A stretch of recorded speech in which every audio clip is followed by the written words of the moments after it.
तो देखिए, Israel, Iran और अमेरिका, ये तीनों देश एक ऐसे मोड़ पर आ खड़े हुए हैं जहां तनाव अपने चरम पर है। हर गुजरते घंटे के साथ धमकियां और भी ज्यादा खतरनाक होती जा रही हैं। तो सवाल ये उठता है कि क्या दुनिया एक और बहुत बड़े युद्ध की तरफ बढ़ रही है? चलिए आज इसी पूरे संकट को समझते हैं कि आखिर ये है क्या और कैसे ये एक भयानक टकराव का रूप ले सकता है। इस कहानी की शुरुआत होती है इजराइल की तरफ से आई इस सीधी और कह सकते हैं एक अभूतपूर्व चेतावनी से। जरा सोचिए, एक देश की सेना दूसरे देश के आम नागरिकों को सीधे सीधे ऐसी धमकी दे रही है। ये सिर्फ एक चेतावनी नहीं थी, बल्कि एक साफ साफ इशारा था कि देखो हालात कितने ज्यादा गंभीर हो चुके हैं। और हाँ, ये कोई अकेली चेतावनी नहीं थी।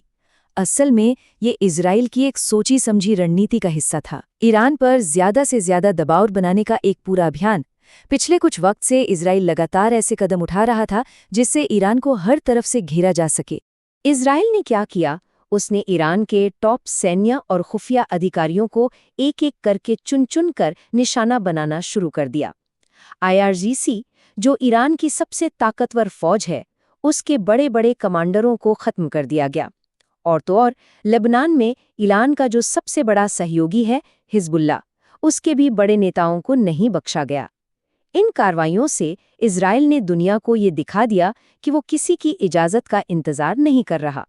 लेकिन इन सब हमलों के जवाब में ईरान भी कोई चुपचाप बैठने वालों में से नहीं था, बल्कि उसने दो अलग अलग मोर्चों पर एक साथ जवाब दिया। और ये जवाब उसकी ताकत और उसकी रणनीति दोनों को दिखाता है। एक तरफ तो थी सैन्य धमकी और दूसरी तरफ चल रहा था मनोवैज्ञानिक युद्ध। सैन्य मोर्चे पर ईरान ने सऊदी अरब और बहरीन को जोड़ने वाले एक बहुत ही जरूरी पुल को निशाना बनाने की धमकी दे डाली। अब ये पुल अमेरिका के दोनों सहयोगी देशों के लिए आर्थिक और रणनीतिक दोनों ही तरह से बेहद जरूरी है। इस एक धमकी से उन देशों में खलबली मच गई। और फिर आता है दूसरा मोर्चा, मनोवैज्ञानिक युद्ध। ईरान ने सोशल मीडिया पर अमेरिकी धमकियों का खुलेआम मजाक उड़ाना शुरू कर दिया। इस तरह के पोस्ट के जरिए ईरान सीधे सीधे अमेरिका की ताकत पर सवाल उठा रहा था और दुनिया को ये दिखा रहा था कि वो डरने वाला नहीं है। और अपने देश के अंदर तो ईरान ने एक ऐसा कदम उठाया जो सबको हैरान कर गया। उसमें अपने ही लोगों से मानव ढाल यानी कि ह्यूमन शील्ड बनने की अपील की, ताकि उसके परमाणु संयंत्रों और बिजली घरों जैसे जरूरी ठिकानों को अमेरिकी हमलों से बचाया जा सके।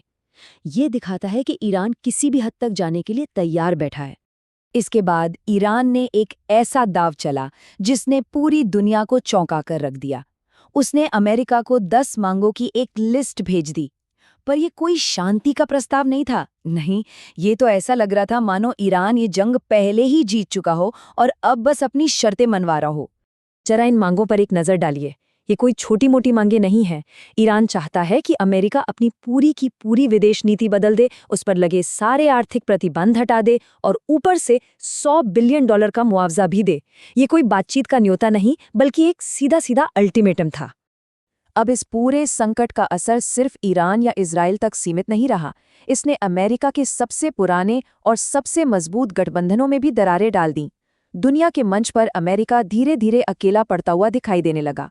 हुआ ये कि जब अमेरिका ने हॉर्मुज़ जलडमरू मध्य जैसे बेहद ज़रूरी समुद्री रास्ते की सुरक्षा के लिए अपने खास एशियाई सहयोगियों जापान, दक्षिण कोरिया और ऑस्ट्रेलिया से मदद मांगी, तो उन सबने साफ मना कर दिया।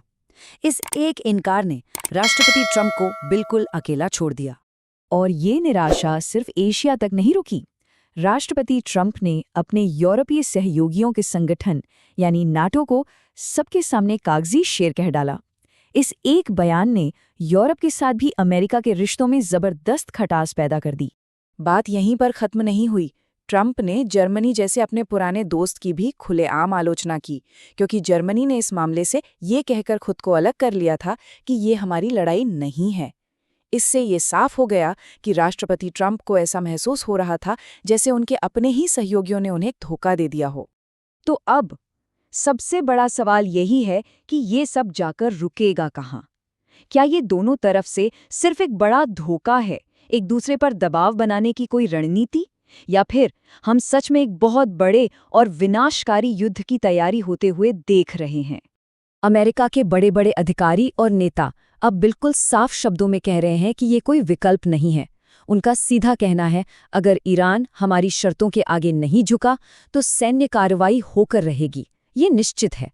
तो सवाल यही है कि क्या ये सब वाकई में एक बहुत बड़ा धोखा है जिसमें दोनों पक्ष एक दूसरे को झुकाने की कोशिश कर रहे हैं, या हम सचमुच एक विनाशकारी युद्ध के मुहाने पर खड़े हैं। इस बेहद खतरनाक खेल में पहले कौन झुकेगा, ये तो शायद आने वाला वक्त ही बताएगा। इस पूरे मामले पर आपकी क्या राय है, हमें नीचे कमेंट्स में ज़रूर बताइएगा। देखने के लिए बहुत बहुत शुक्रिया। अगर आपको ये विश्लेषण पसंद आया हो तो इसे लाइक और शेयर करना न भूलें, और आगे भी ऐसे ही विश्लेषणों के लिए हमारे चैनल को सब्सक्राइब करें।